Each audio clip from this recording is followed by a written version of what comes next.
Salut à tous, bienvenue dans Un jeune, un avenir. Un jeune, un avenir, c'est des métiers, des entreprises, des raisons d'être et des conseils d'experts. De 12 à 77 ans, collégiens, lycéens, parents, adultes en reconversion ou en réinsertion, vous voulez des idées et être paré à affronter l'avenir, eh bien vous êtes au bon endroit.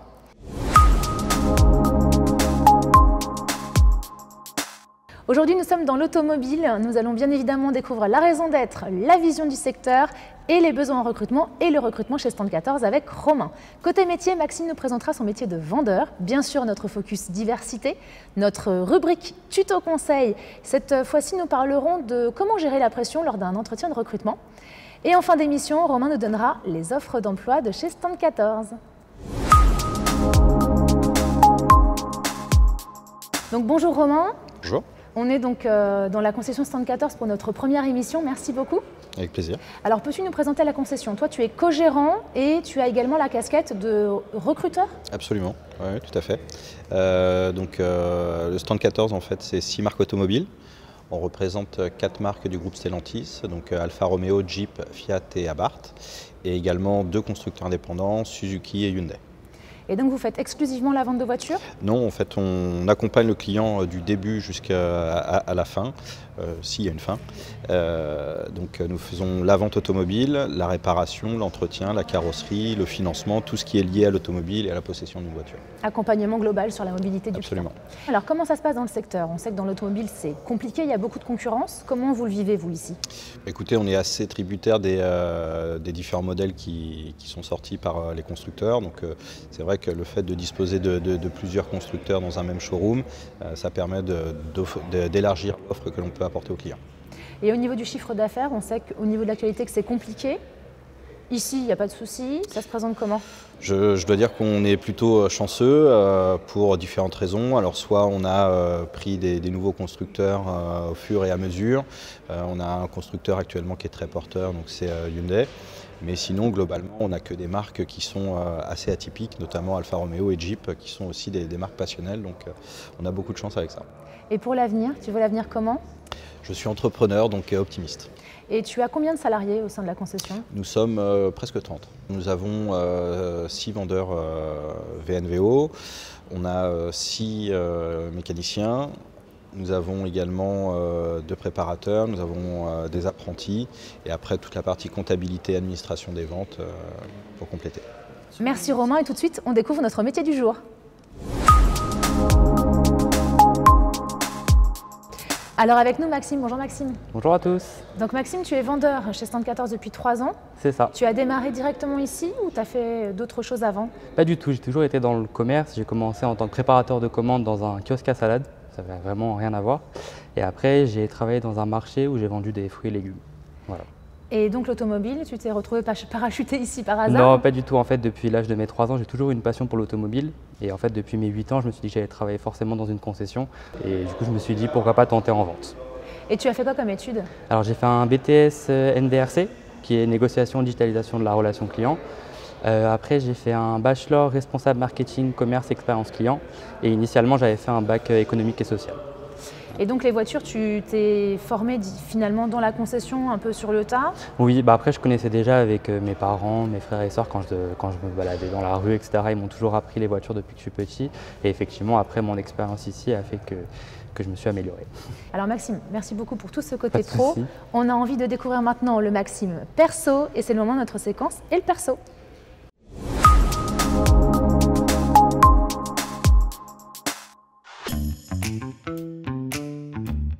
En voiture, 10 minutes. Le sourire.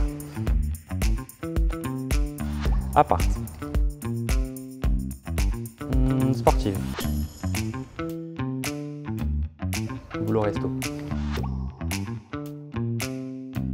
Plage. Travailler plus. Pourquoi pas à la tête d'une concession? Après, on verra ce que l'avenir nous réserve, mais déjà bien dans mes baskets dans un premier temps et toujours rester dans l'automobile évidemment. Oui, un jour peut-être.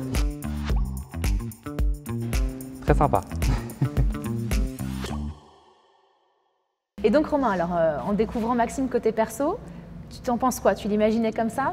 On a des relations assez proches avec les salariés globalement, donc on se connaît bien.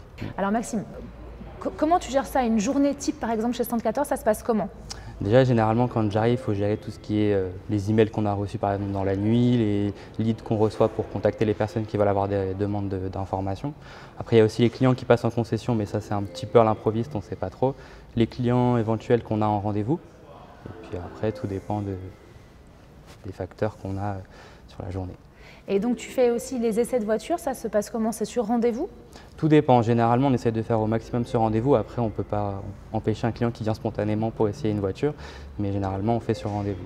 Et au niveau de la vente, quand tu fais la livraison des voitures, ça se passe comment aussi sur rendez-vous? Oui, sur rendez-vous, le client, quand c'est un véhicule neuf, du coup, le client nous appelle on appelle le client quand le véhicule est arrivé, on prévoit la livraison avec lui, il vient la chercher, on fait les papiers avec lui et on lui explique toute la voiture de A à Z. Donc finalement, des journées qui peuvent être à la fois organisées, avec des rendez-vous planifiés, et puis totalement à l'improviste avec des clients qui viennent te voir en concession et qui veulent découvrir les voitures. Exactement. Tu gères également les reprises? Oui. Donc il faut avoir une connaissance? Il faut avoir une connaissance aussi, d'une part de logiciel pour pouvoir faire les reprises, connaître un petit peu le marché aussi forcément sur les véhicules autres marques que Hyundai forcément, mais effectivement je gère aussi les reprises. Et avec les évolutions technologiques, c'est pas trop difficile, c'est justement peut-être très intéressant? C'est ça qui est super intéressant justement, c'est que comme il y a beaucoup de nouvelles innovations qui arrivent tous les jours, il faut s'adapter vraiment à toutes les marques et forcément à tous les segments de véhicules aussi. Et au niveau de tes horaires et des vacances? Les horaires du coup, forcément dans l'automobile, il faut travailler forcément le samedi. C'est l'une des plus grosses journées pour les ventes parce que c'est là où les familles ne travaillent pas forcément ou peuvent venir acheter un véhicule. Et c'est 9h, 19h et il faut être présent tout le temps. Avec une pause le midi, oui, tu t'arrêtes complètement le midi? 1h30. Ça peut être décalé ou? Ça peut, de temps en temps, ça peut arriver. Bon, généralement, nous, la concession, elle est fermée, mais ça peut arriver que moi, je décale. Si j'ai pris un rendez-vous avec un client qui est à midi, par exemple, je vais décaler un petit peu ma pause. Et concernant l'évolution, donc Maxime qui est vendeur chez Hyundai, comment il pourrait s'imaginer dans 10 ans, comment tu pourrais le faire évoluer? Après, il peut prendre la responsabilité d'une marque dans son ensemble, avoir des vendeurs en dessous de lui, gérer une équipe de vendeurs plus grande. Donc après, globalement, dans l'automobile, c'est vendeur, chef des ventes. Et en termes de rémunération, on est à quel type de rémunération par tranche de poste que tu viens de nous énoncer? Globalement, sur tous ces postes-là, on est sur des postes à vocation commerciale, donc il y a une partie fixe qui oscille entre 800 et 2000 euros bruts. Et après, c'est des commissions en fonction du volume, en fonction de l'atteinte des objectifs, que ce soit quantitatif ou qualité. Et c'est des commissions qui sont plafonnées? Non. Non, donc là, si Maxime se met à vendre 100 voitures dans le mois, c'est le jackpot. C'est ça. Et donc là, c'est 5 semaines de vacances, mais à Tahiti. C'est ça. Et alors, Romain, comment tu gères le recrutement d'une ressource comme Maxime? Dans la vente, quels sont les critères principaux, les compétences à avoir? Il y a plusieurs, je crois qu'il n'y a pas vraiment de profil type dans la vente. Je pense que c'est un état d'esprit, c'est une façon d'être. Quelqu'un qui a envie d'apprendre, ça va lui permettre effectivement de vendre à peu près tout et n'importe quoi. Il faut de l'empathie, il faut bien entendu bien connaître ses produits et surtout ne pas avoir peur de faire des erreurs. Et alors, est-ce qu'on peut être vendeur introverti? Ça me paraît difficile. Oui, donc il faut avoir envie d'aller chez le client. Oui. Et est-ce qu'on peut être vendeur? Maxime a l'air plutôt calme. Est-ce qu'il vaut mieux avoir un vendeur excité ou un vendeur plutôt calme, ou les deux fonctionnent? J'ai connu les deux et je pense que les deux fonctionnent. Et bien justement, c'est le moment de parler de notre rubrique diversité. Diversité, égalité des chances, égalité femmes-hommes, mixité, handicap. C'est parti. Alors Romain, donc au niveau des engagements Stand 14, en gros, quels sont tes engagements? Chez nous, la diversité, c'est absolument pas un sujet. Il suffit simplement d'avoir l'envie de travailler en équipe et l'envie d'apprendre. Je pense qu'aujourd'hui, c'est le maître mot. Le reste, ça ne me regarde pas. Au niveau de la vente, pas de problème sur, je sais pas moi, des aspects par exemple religieux? Non, on y va, peu importe les origines, la religion, femmes, hommes. On y va, la concession est ouverte à tout type de profil. Oui, il faut aimer ce qu'on fait puisque c'est ça que l'on transmet finalement quand on est avec des clients. Merci beaucoup Romain. Alors, c'est le moment de notre sans transition minute conseil et on retrouve notre expert tuto pour savoir comment gérer la pression lors d'un recrutement, lors d'un entretien d'embauche. Comment on gère la pression avant un entretien pour pas arriver comme ça, peut-être dû déjà vous arriver, avec tellement de stress que quand vous arrivez devant le recruteur, il n'y a plus personne. C'est-à-dire que là, votre cerveau, il est totalement éteint, il baigne dans l'adrénaline, votre cœur, vous avez l'impression qu'il va exploser et vous avez tellement de mal à respirer que vous avez du mal à parler. Alors, ça, c'est parce que le pic d'adrénaline du stress est venu juste avant l'entretien. C'est que vous avez maintenu votre cerveau dans une telle pression par rapport à ce qui arrivait que du coup, tout votre corps est prêt à attaquer et à lutter. Sauf que vous, vous avez besoin de discuter et de faire du lien. Donc, ce n'est pas les bons outils. Si on veut faire baisser la pression avant l'entretien, il faut essayer de ne pas fixer son cerveau sur l'entretien. C'est-à-dire que occupez votre tête le plus que vous pouvez. Écouter de la musique, appeler quelqu'un, même appeler quelqu'un juste avant d'entrer en entretien, ça peut être suffisant pour faire redescendre la pression avant d'entrer avec votre interlocuteur.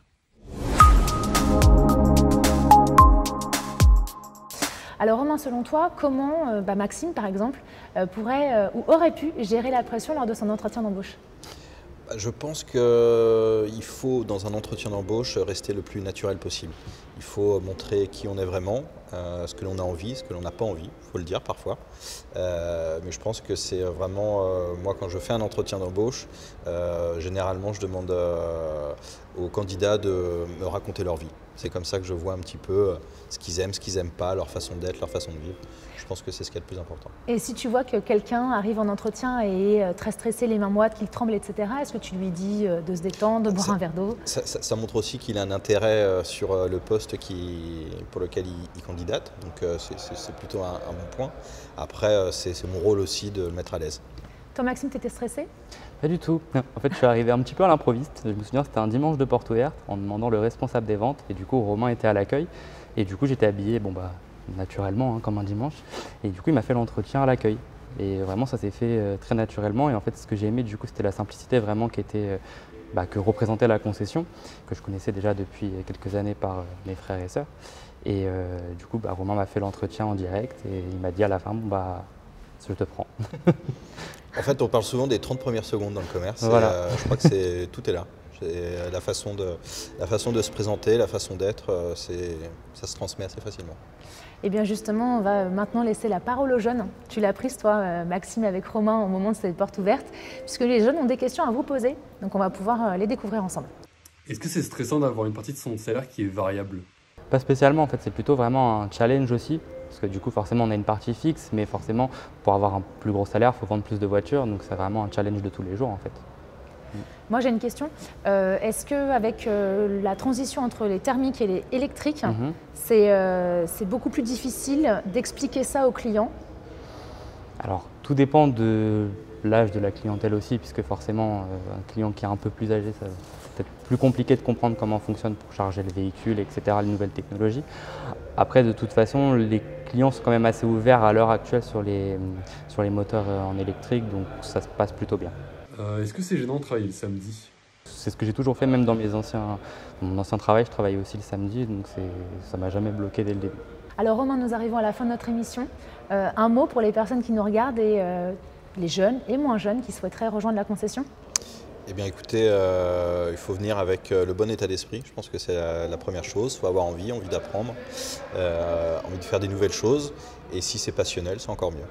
Est-il possible de se reconvertir en tant que vendeur dans l'automobile si on vient de tout à fait, de comptabilité par exemple, et à n'importe quel âge? Oui, je pense que c'est tout à fait possible à partir du moment où on a un certain intérêt pour le produit qu'on va vendre. Mais la chose primordiale, effectivement, comme l'a dit Maxime, il ne faut pas avoir peur de faire des heures. Et il faut aimer ce qu'on fait, sinon ça ne dure pas longtemps. La passion. Absolument. Et donc en termes d'offres d'emploi, on a parlé de ça au tout début de l'émission en sommaire. Romain, quelles sont les offres d'emploi de la concession Stand 14? Alors actuellement, on a besoin de vendeurs, puisqu'effectivement on a plusieurs marques avec des nouveaux lancements cette année. Et également sur la partie après-vente en mécanique, on a besoin de techniciens parce qu'on a des nouvelles technologies qui arrivent. Bien entendu, on fournit des formations directement chez les constructeurs pour les techniciens. Donc n'ayez pas peur, candidatez. Absolument. Eh bien, merci beaucoup à tous les deux. Et puis moi, je vous donne rendez-vous très prochainement sur notre site internet Un jeune, un avenir et bien évidemment sur notre chaîne YouTube où vous pourrez découvrir tous les métiers du monde, jeunes, moins jeunes, reconversion, lancement, orientation, avec toujours nos rubriques diversité, mixité, handicap, bien vieillir. On est là pour vous accompagner. Et bien évidemment, à très vite pour découvrir de nouveaux métiers. Un jeune, un avenir. Rassurez-vous, quelque part se cache un métier fait pour vous et on vous aide à le trouver. À bientôt.